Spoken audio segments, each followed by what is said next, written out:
যেন বিপ্লব সুসম্পন্ন না হতে পারে, কোনোভাবেই যেন নির্বাচন সুষ্ঠুভাবে না হতে পারে।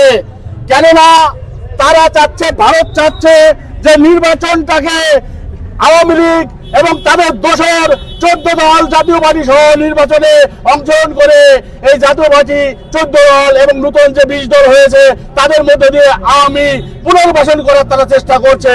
যখন দেখছে তারা পারছে না, তারা নির্বাচনকে বানচাল করার জন্য জুলাই যোদ্ধা ওসমান হাদিকে হত্যা করেছে।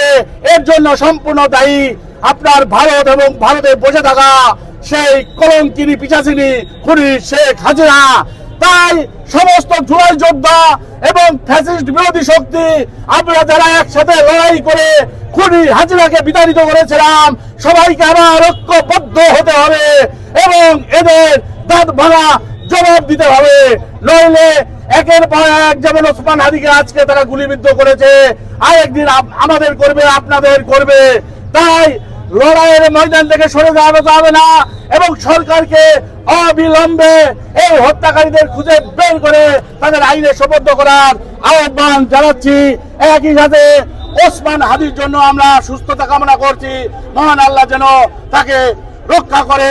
ভারতীয় দালালেরা হুঁশিয়ার সাবধান, সন্ত্রাসী লীগের দালালেরা হুঁশিয়ার সাবধান। ওসমান হাদি জিন্দাবাদ। আমি গিউ খুদা, আমি মঞ্চ 24-এর